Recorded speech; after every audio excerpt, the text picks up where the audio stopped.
The sister of North Korean leader Kim Jong-un has threatened military action against South Korea for declining bilateral relations and promoting an anti-Pyongyang agenda.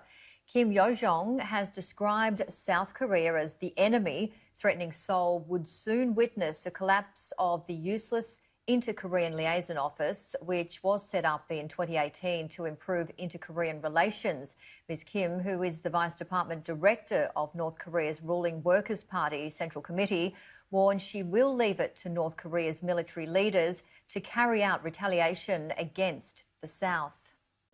北朝鮮の金正恩朝鮮労働党委員長の妹、金キムヨジョン党第一副部長が6月13日談話を発表し、韓国と決別する時が来たようだ、と強調しました。その上で、次の対敵行動の行使権は軍総参謀部に移譲する、として、軍事的な圧力を加える可能性を示しました。軍の対応の詳細は不明ですが、2018年の南北軍事合意の破棄や、軍事境界線付近での軍備増強などが考えられ、緊張が高まりそうです。ヨジョン氏は韓国の脱北者団体がジョンウン氏を非難するビラを北朝鮮に向けて飛ばしたことへの韓国政府の対応を改めて批判。報復のため、対敵事業関連部署に次の段階の行動決行を指示したとして、すでに撤廃の方針を示している北朝鮮、海上の南北共同連絡事務所について、跡形もなく崩れる悲惨な光景を見ることになると主張しました。さらに、その次の計画として、軍総参謀部に行動の行使権を与える考えを表明。ヨジョン氏は、我が軍隊は人民の憤怒を多少なりとも冷ます何かを決心して断行すると信じる、と述べており、何らかの軍事行動に出る可能性もある。ヨジョン氏はこうした指示について、委員長同士、ジョンウン氏と党、国家から与えられた私の権限を行使したとしており、強い決定権限を持っていることを誇示したものと思われます。キム・ヨジョンが極めて危ない人物であることを認識した上で、彼女の生い立ちを詳しく見ていきましょう。キム・ヨジョン、1988年9月26日生まれ。朝鮮労働党中央委員会政治局員候補、同党中央委員会組織指導部第一副部長。元同党中央委員会宣伝先導部第一副部長。キム・イルソン総合大学卒業。同国第2代最高指導者のキム・ジョンイル総書記の四女で、同国の第3代最高指導者のキム・ジョンウン委員長の実米。母は紅葉姫。未成年だった頃の情報は限られているが、キム・ジョンイルの専属コックだった藤本健二の回想録によると、ジョンイルの寵愛を得ていた。1996年4月から2000年末までキム・ジョンウンと共にスイス・ベルンに留学していた。朝鮮民主主義人民共和国駐スイス大使館職員の子供として、ベルンの国際学校で英語、ドイツ語、フランス語を学んでいたという。北朝鮮に戻ってキム・イルソン総合大学に入学したのは2007年頃とされており、物理学を専攻していた。2010年9月、ジョンウンが朝鮮労働党代表の会議でジョンイルの継承者に擁立された後、指導者の集まる記念写真の中に姿が見えるようになった。2011年2月、ヨジョンは兄のキム・セイテツとシンガポールでエリック・クラプトンの演奏会を観覧して車に乗り込む姿を KBS によって捉えられた。公式の場にはジョンイルの葬儀の時に初めて現れた。北朝鮮の真の権力中枢機関とも言われる朝鮮労働党組織指導部にいるとされていたが、2014年3月9日に最高人民会議第13期大議員選挙が実施された際に北朝鮮国営メディアによって名前が初めて報道され、朝鮮労働党中央委員会の責任幹部として紹介され、スーツ姿で投票する写真が報じられた。同年3月30日に韓国の連合ニュースが昨2013年から労働党書記室長の職に就いていると報じた。同年4月3日、朝鮮通信はキム・ジョンウンの妹の名前について朝鮮中央通信社がキム・ヨジョンと知らせてきたと報じた。2014年9月3日に朝鮮中央通信はヨジョンを第一書記金正恩の同行者として紹介する際の順番を副部長級より前に紹介したことで、権力序列から党書記級の実力者となった可能性が提起された。また、この2014年9月3日を最後に小恩が1ヶ月近く公の場に姿を見せず動静がわからなくなったことで、妹のヨジョンが最高指導者を代行しているとの推測も提起された。2014年11月27日に放送された朝鮮中央放送のニュース番組では、朝鮮労働党中央委員会副部長の肩書きで報じられた。思想統制や体制の宣伝を担当する宣伝先導部、または党の中枢で思想検閲、人事査定、粛清権などの権限を持つ、北朝鮮の真の権力中枢機関とも言われる、組織指導部に所属しているという見方があった。2010年代後半2015年1月2日、ゴーニュースが、ヨジョンが最辰巳の次男のチェソンと結婚したという見方を報じたが、2016年4月に訪朝した藤本健二によると、ジョンウンとヨジョンに面会した際にヨジョンはまだ独身であると聞かされたという。またヨジョンについて小恩から朝鮮労働党の宣伝先導部副部長を務めていると聞かされたという。2017年時点では数年前に結婚し2015年に出産した。夫は大学教授でいわゆる革命家の2世ではないという説がある。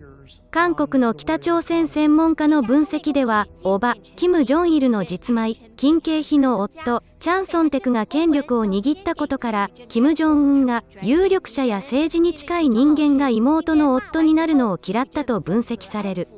しかし、2020年の報道では夫は最辰巳の次男であるとされ、韓国政府関係者は最辰巳が義父にあたるとコメントしている。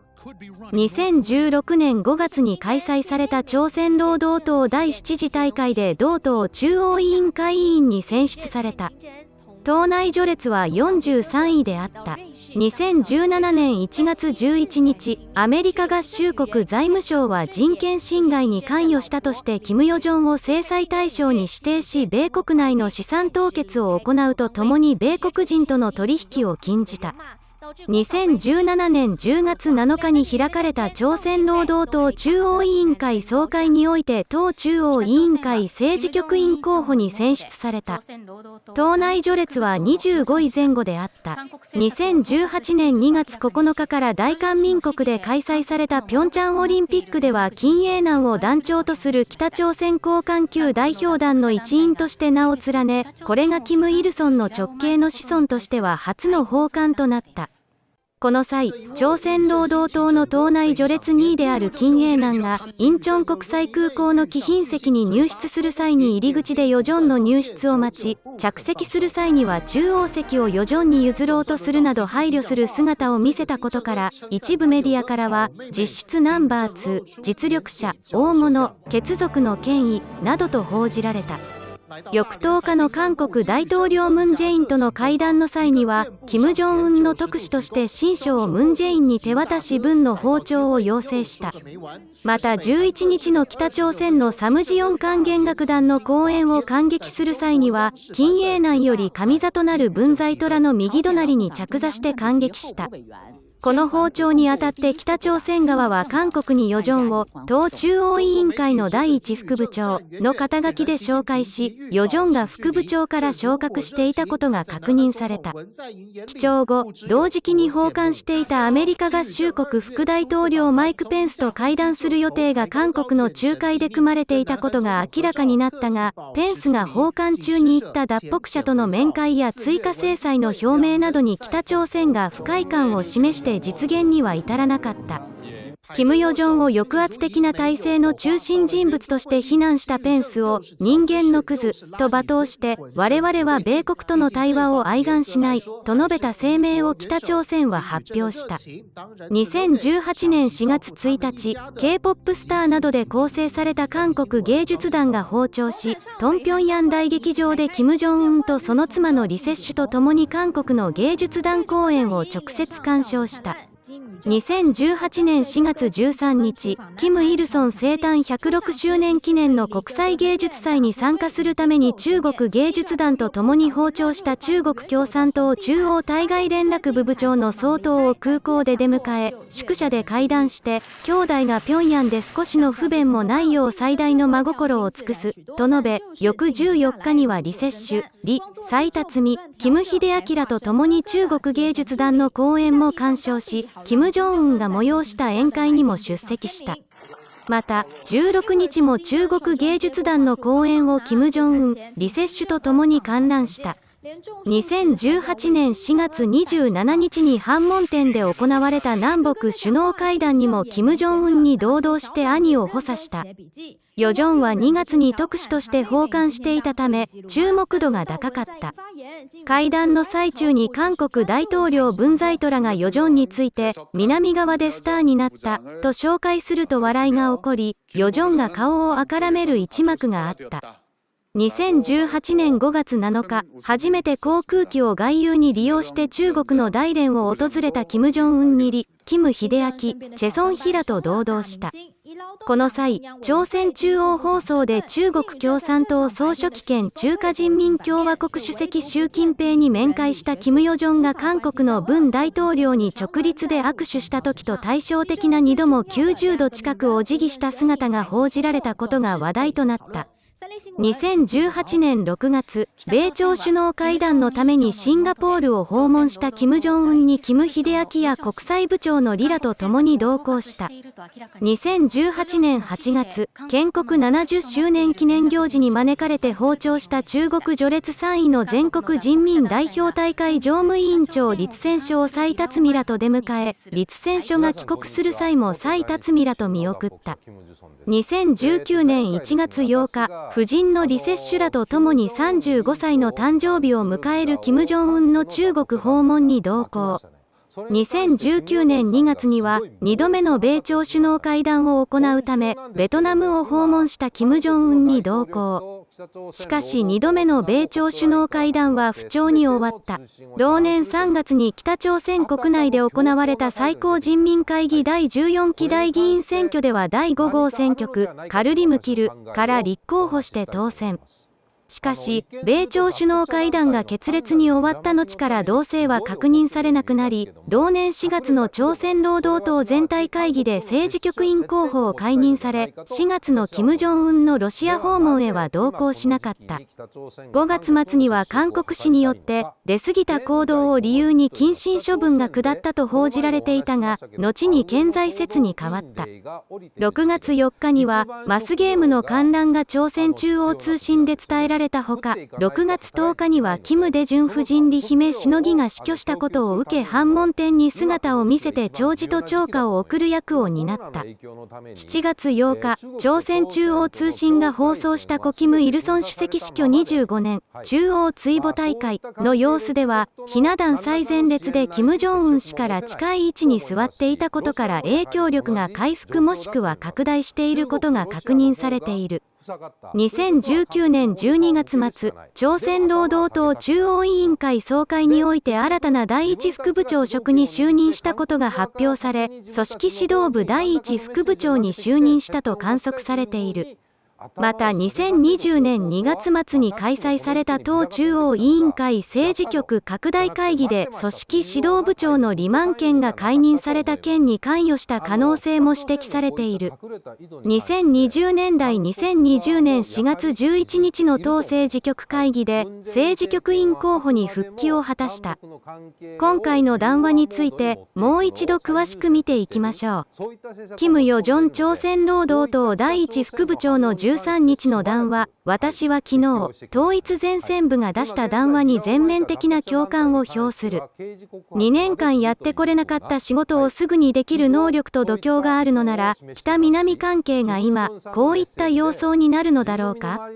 いつ見てもそうだ。常に語になって焦る者の常習的な言葉に耳を傾けたり、形に過ぎない常套的な言動を決して信じてはならず、裏切り者たちとゴミたちの罪を絶対に許してはならない。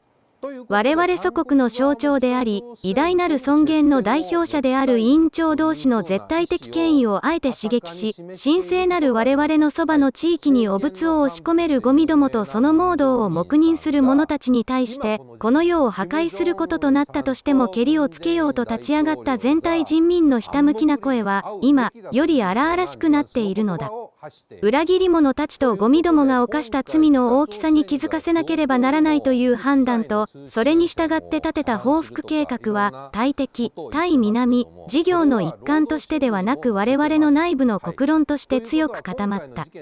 その者たちがどんなことをしでかしたのか、絶対に傷つけてはならないもののうち何を間違って傷つけたのか、手痛く知らせなければならない。言葉の感覚が鈍いその者たちが、あるいは、この談話を脅迫に過ぎないと誤解したり、勝手に我々の意図を評価し、尻滅裂な談話を発表するよりも、今やこちらから連続的な行動で報復しなければならない。